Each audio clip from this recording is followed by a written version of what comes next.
একদিকে আওয়ামী লীগের শীর্ষ নেতারা মনে করছে হাসিনা ছাড়া দল অচল, তাকে ফিরিয়ে আনতেই হবে। অন্যদিকে বিরোধী রাজনৈতিক শক্তিগুলো এই পরিস্থিতিকে নিজেদের পক্ষে কাজে লাগানোর চেষ্টা করছে। তারা দাবি করছে হাসিনা রিটার্ন মানেই পুরনো সরকার ব্যবস্থার পুনরুজ্জীবন।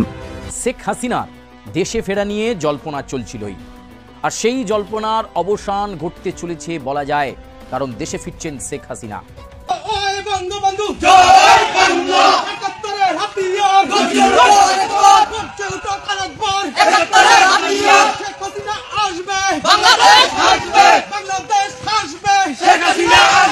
ভাই আমি আওয়ামী লীগের ক্ষমতা দেখতে চাই। এই দেশে আওয়ামী লীগ ছাড়া কোনো দল নাই। আওয়ামী লীগ চাই, গরিবের ভালো দলে হেরিয়ে আওয়ামী লীগ দলে ভালো করে। আমরা তথ্যসূত্রে যতটুকু জানতে পারছি সেটা হইলো আওয়ামী লীগের সভানেত্রী হিসেবে কিন্তু শেখ হাসিনা বাংলাদেশে আসতেছে না।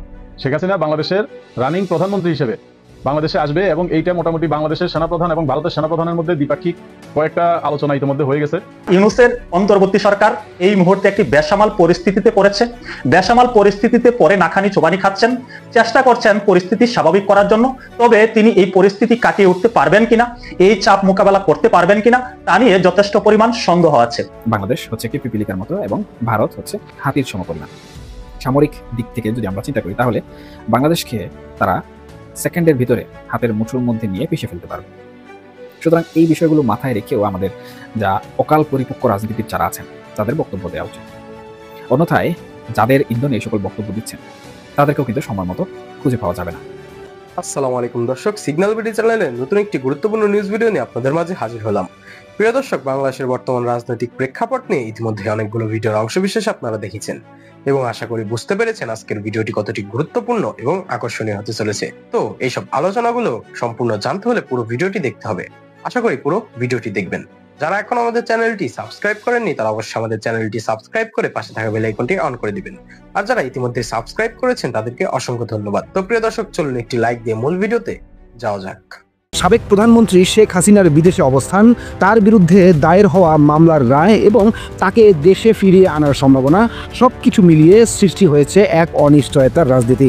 এই ইস্যুটি এখন শুধু একটি রাজনৈতিক প্রশ্ন নয়, এটি পরিণত হয়েছে দেশের ভবিষ্যৎ ক্ষমতার সমীকরণের মূল চাবিকাঠিতে। সামনে স্পষ্ট করতে হবে কিভাবে কোন প্রক্রিয়ার মাধ্যমে তাদেরকে আনতে হবে। হাসিনা ভার্ডিক্ট ঘোষণার পর বাংলাদেশে রাজনৈতিক মেরুকরণ আরও তীব্র হয়েছে। একদিকে আওয়ামী লীগের শীর্ষ নেতারা মনে করছে হাসিনা ছাড়া দল অচল, তাকে ফিরিয়ে আনতেই হবে। অন্যদিকে বিরোধী রাজনৈতিক শক্তিগুলো এই পরিস্থিতিকে নিজেদের পক্ষে কাজে লাগানোর চেষ্টা করছে। তারা দাবি করছে হাসিনা রিটার্ন মানেই পুরনো সরকার ব্যবস্থার পুনরুজ্জীবন। সংঘাত, আশঙ্কা, জল্পনা কল্পনার মাঝেই দেশ এগোচ্ছে। হাসিনাকে ফিরিয়ে আনার তৎপরতার ক্ষেত্রে নেপথ্যের সবচেয়ে গুরুত্বপূর্ণ ভূমিকা রেখেছে নয়াদিল্লি। দ্বিপাক্ষিক সম্পর্ক, সীমান্ত নিরাপত্তা, অর্থনৈতিক প্রকল্প সব মিলিয়ে ভারত বাংলাদেশে একটি স্থিতিশীল পূর্ব পরিচিত নেতৃত্বকে পছন্দ করে। কিন্তু ভারতের সরকার পরিবর্তন, নীতিগত বদল এবং আঞ্চলিক কৌশলগত হিসাব নিকাশ এখন প্রশ্ন তুলছে, এই মুহূর্তে ভারত কি হাসিনাকে ফেরাতে চাইবে নাকি দূরত্ব বজায় রাখবে। হাসিনা না থাকায় দলটি নেতৃত্ব সংকটে পড়েছে। হাই কমান্ড বিভক্ত, এক দল যে কোনোভাবে হাসিনার প্রত্যাবর্তনের পক্ষে, অন্য দল চাইছে নতুন নেতৃত্ব এবং মডারেট নীতি। এই বিভক্তি দলটিকে দুর্বল করছে এবং তাদের রাজনৈতিক ভবিষ্যৎ অনিশ্চিত করে তুলছে। বিএনপি স্পষ্টতই এই ইস্যুকে তাদের কৌশলে ব্যবহার করছে। তারা চায় হাসিনার অনুপস্থিতিতে একটি নতুন রাজনৈতিক সময় কাঠামো তৈরি হোক, যেখানে তারা মুখ্য ভূমিকা নিতে পারে। কিন্তু একই সঙ্গে তারেক রহমানের দেশের বাইরে থাকা এবং নিজের আইনি অনিশ্চয়তা তাদের কৌশলকে দুর্বল করে রাখছে। সাধারণ মানুষের মধ্যে হাসিনাকে ঘিরে দ্বিপাক্ষিক মত রয়েছে। অনেকে মনে করেন হাসিনা ফিরলে স্থিতিশীলতা ফিরে আসবে। আরেক পক্ষের দাবি হাসিনা ফিরে এলে আবারও পুরনো সংঘাত শুরু হবে। এমন এক পরিস্থিতিতে দেশের রাজনৈতিক গন্তব্য আরও অনিশ্চিত হয়ে উঠেছে। যুক্তরাষ্ট্র ও ইউরোপীয় ইউনিয়ন এখনও নির্বাচন, আইনের শাসন এবং মানবাধিকার ইস্যুতে কঠোর অবস্থানে।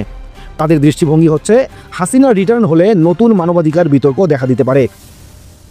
ফলে আন্তর্জাতিক চাপও ফেরতের পথে বাধা হিসেবে কাজ করছে। প্রশ্ন একটাই, হাসিনা কি আবারও বাংলাদেশে ফিরবেন? ফিরলে দেশের রাজনৈতিক সমীকরণ বদলে যাবে, না ফিরলে ক্ষমতার কেন্দ্র নতুন হাতে যাবে। বাংলাদেশ এখন দাঁড়িয়ে আছে এমন এক মোড়ে যেখানে একজন নেত্রীর প্রত্যাবর্তন বা অনুপস্থিতি পুরো রাষ্ট্রের ভবিষ্যৎ নির্ধারণ করতে পারে। কিন্তু কথা হচ্ছে, শেখ হাসিনা যদি বাংলাদেশে আসে তাহলে সে কিভাবে আসবে? সে কি বাংলাদেশের প্রধানমন্ত্রী হিসেবে বাংলাদেশে আসবে, নাকি সে শুধু আওয়ামী লীগের নেত্রী হিসেবে, আওয়ামী লীগের প্রধান হিসেবে বাংলাদেশে আসবে? এটা একটা বড় প্রশ্নের জায়গা। আমরা তথ্যসূত্রে যতটুকু জানতে পারছি সেটা হইলো আওয়ামী লীগের সভানেত্রী হিসেবে কিন্তু শেখ হাসিনা বাংলাদেশে আসতেছে না।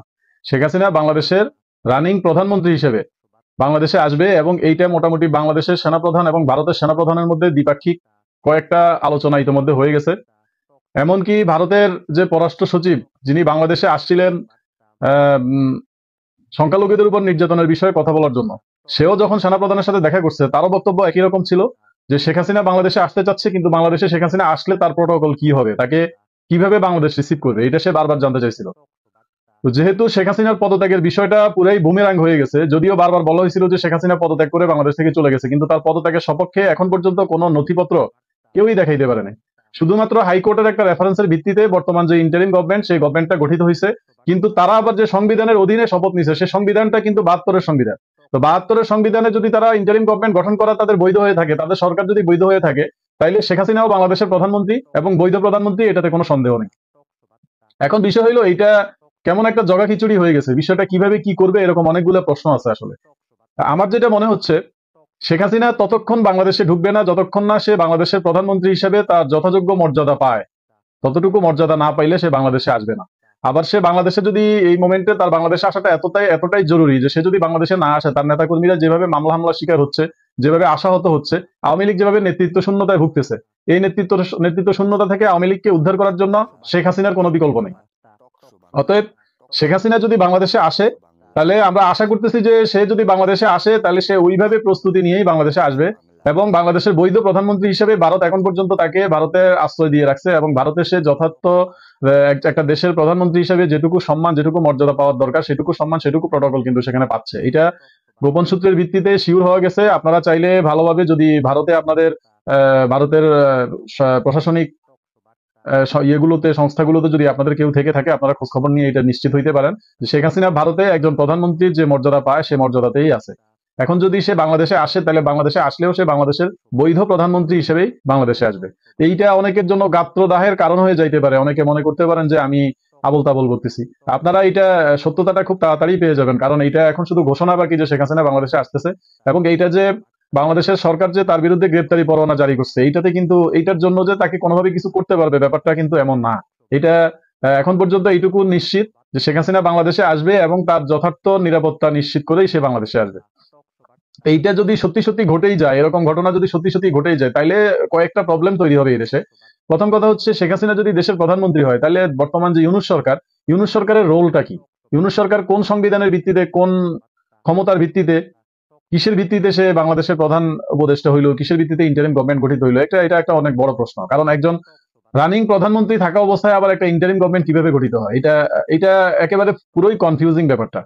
বিএনপি যে ছাত্রদের অনেক ডাকে সাড়া দেয় না, এর সবচেয়ে বড় কারণ হচ্ছে বিএনপি তো জিনিসগুলা বুঝে। কারণ এই সংবিধানটা তো আর আওয়ামী লীগের রচিত না, এই সংবিধানটা সর্বদলীয় সংবিধান। তো সর্বদলীয় সংবিধানটা যখন রচিত হয়, তখন কিন্তু সব দলের মতামতের ভিত্তিতেই সংবিধানটা লেখা হয়েছিল। এখন 72-এর সংবিধান যারা ছুড়ে ফেলে দিয়ে নতুন সংবিধানের কথা বলতেছেন, তারা যেহেতু 72-এর সংবিধানের কাঠামোটা জানেন না, 72-এর সংবিধান কোন প্রেক্ষাপটে তৈরি হয়েছে, কাদের মতামতের ভিত্তিতে, কারা ওইখানে, কাদের ইনভলভমেন্ট ছিল, এই ইনফরমেশন গুলো যেহেতু তারা জানেন না, সুতরাং তাদের এই দাবিটাও বুমেরাং হয়ে যাবে, এটা বলা যায় নিশ্চিতভাবে। বিএনপি একটা কারণেই অনেকগুলা বিষয়ে ছাত্রদের সাথে দ্বিমত পোষণ করে। তার সবচেয়ে বড় রিজনটা হচ্ছে বিএনপি স্বাধীনতাকামী দল, বিএনপি মুক্তিযুদ্ধে অংশ নেওয়া দল। শহীদ প্রেসিডেন্ট জিয়াউর রহমান বীর উত্তম, তিনি একজন সক্রিয় মুক্তিযোদ্ধা হিসেবে তাকে বিবেচনা করা হয়, তাকে বীর উত্তম খেতাব দেওয়া হয়েছিল স্বাধীনতা পরবর্তী সময়ে। অতএব তারা, বিএনপি এটা বুঝে যে বাংলাদেশের মুক্তিযুদ্ধকে যদি অস্বীকার করা হয়, ৭১-এর মুক্তিযুদ্ধকে যদি অস্বীকার করা হয়, ৭২-এর সংবিধানকে যদি অস্বীকার করা হয়, তাহলে আলটিমেট বাংলাদেশের নিজেরই কোনো অস্তিত্ব থাকে না, বাংলাদেশ নামটাই আর আসলে বিলং করে না।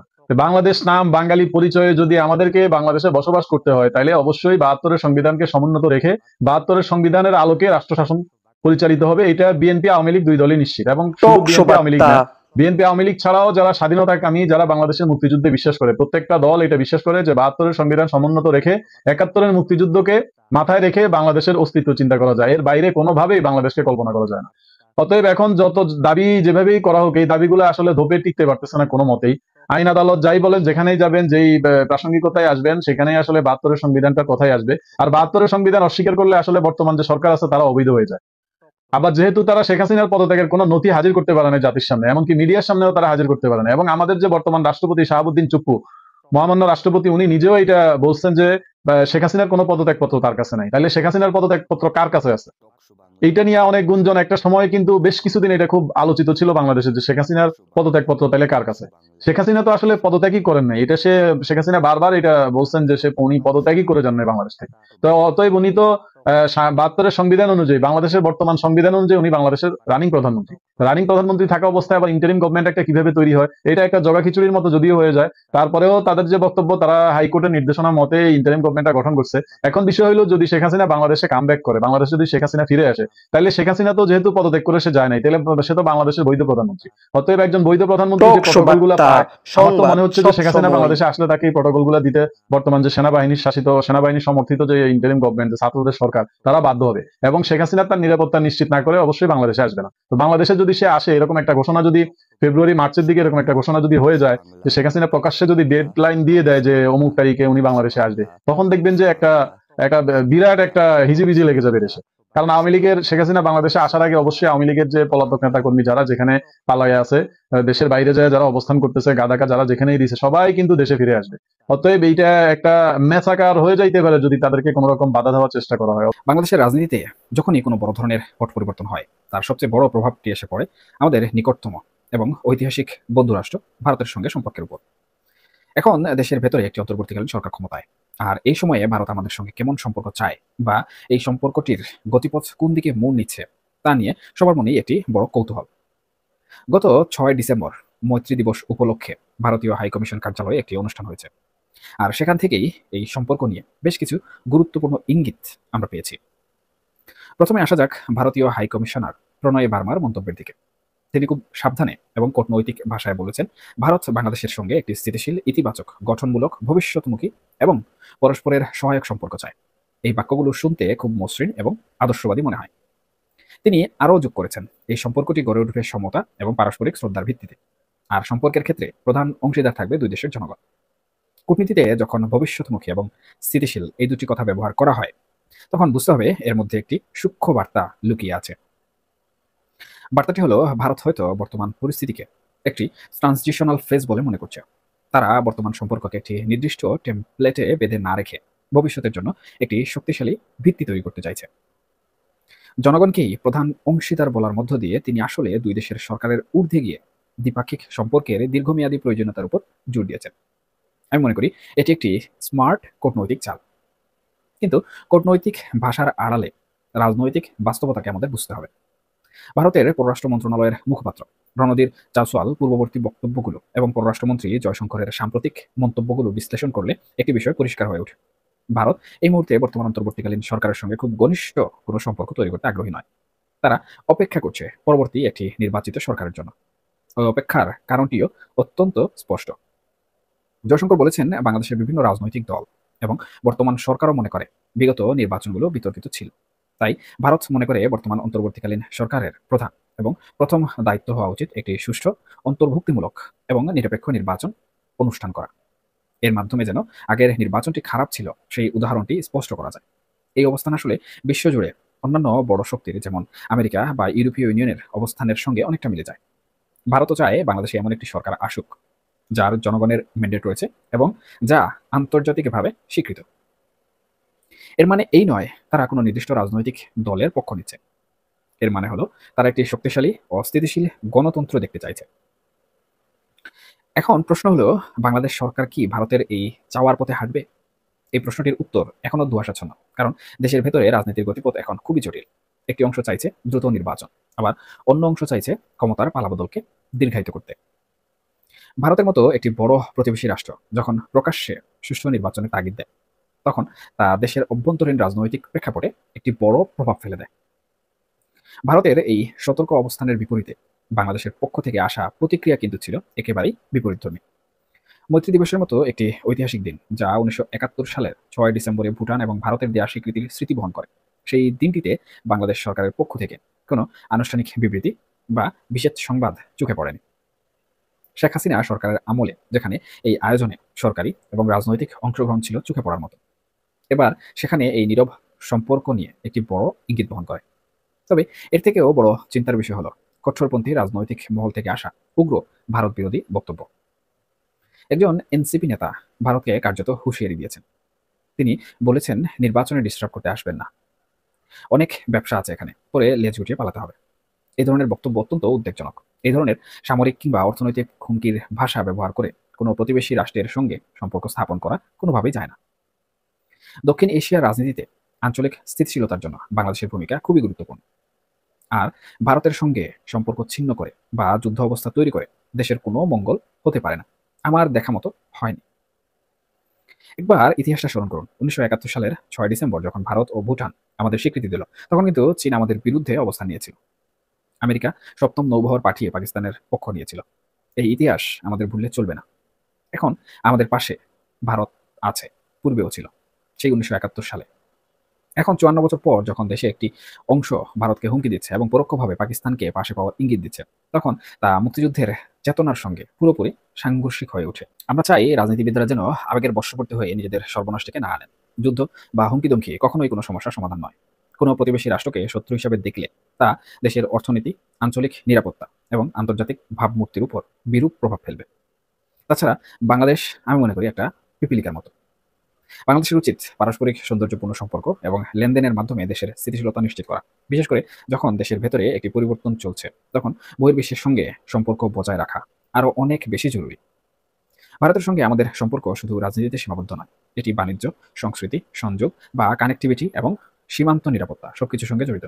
এই সম্পর্ক নষ্ট হলে সবচেয়ে বেশি ক্ষতিগ্রস্ত হবে আমাদের দেশের সাধারণ মানুষ। ব্যবসা বাণিজ্য ব্যাহত হবে, সীমান্ত সমস্যা আরও বাড়বে এবং সামগ্রিকভাবে দেশের অর্থনৈতিক উন্নয়ন বাধাগ্রস্ত হবে। অতএব এই মুহূর্তে বাংলাদেশের রাজনীতিবিদদের একটি ভারসাম্যপূর্ণ এবং বাস্তববাদী অবস্থান নেওয়া উচিত। একদিকে দেশের মানুষের ভোটের অধিকার নিশ্চিত করতে হবে, অন্যদিকে আঞ্চলিক স্থিতিশীলতাও বজায় রাখতে হবে। এই দুটো বিষয়কে পাশাপাশি রেখে চলতে পারলেই দেশের জন্য মঙ্গল।